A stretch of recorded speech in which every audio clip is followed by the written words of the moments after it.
Vamos a explicar el funcionamiento de este circuito temporizador.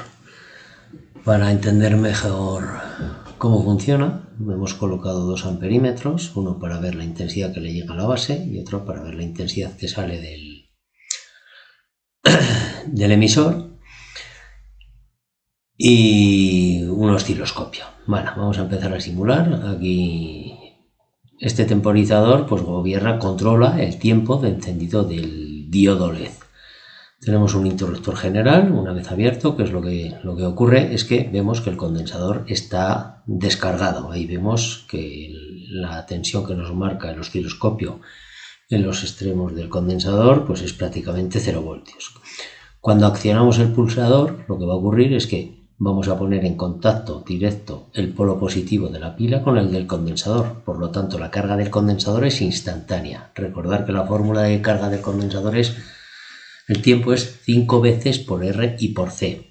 Como no hay resistencia de carga, pues el tiempo de carga es 0. Vamos a ver aquí, si yo le damos aquí al play, vemos que hay aquí una subida vamos a repetir el proceso, ahí hay una subida de 5 voltios, o sea, del voltaje hasta 6 voltios instantánea.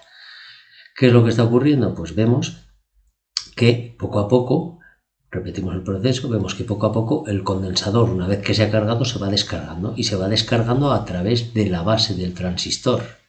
Tenemos ahí una resistencia protectora de la base, entonces a medida que se va descargando va disminuyendo la intensidad que llega por la base, por lo tanto también disminuirá la intensidad que llega o que pasa por el colector al emisor, y el diodo también bajará la luminosidad. Vemos que el apagado del diodo no es total, sino que se produce de forma gradual. Vamos a repetir el proceso. Aquí vamos a poner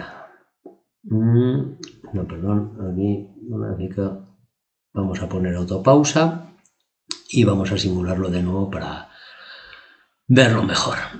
Bueno, empezamos, le damos aquí y ahí vemos que el condensador se ha cargado y ahora se está descargando. A medida que se va descargando, la intensidad que llega por la base va disminuyendo, por lo tanto disminuye la intensidad del colector al emisor, y el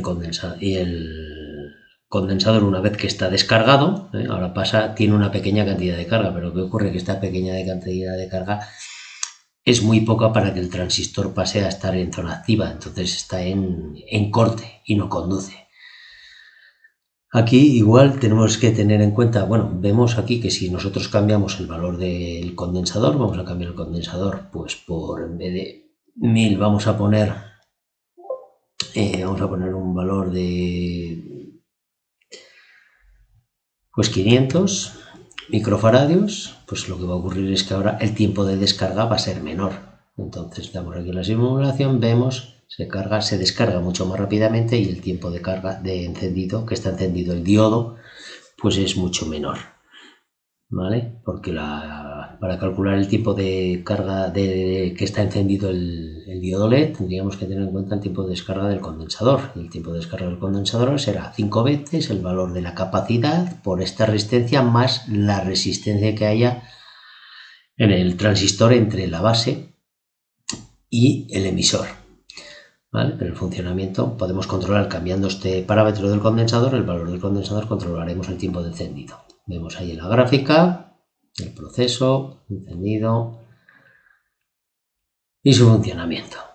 Bueno, espero que con esto podáis entender el circuito. Bueno, nos faltaría calcular el valor de la resistencia limitadora que hemos colocado para el diodo LED. Entonces recordar que para calcular esa resistencia tenemos que aplicar la ley de Ohm entre este punto y este punto, y recordar que las características del diodo suelen ser 1,7 voltios de funcionamiento del diodo LED y 20 miliamperios. Entonces con esos valores podemos calcular la resistencia tal y como vimos en el vídeo del inversor de giro de motor. Un saludo.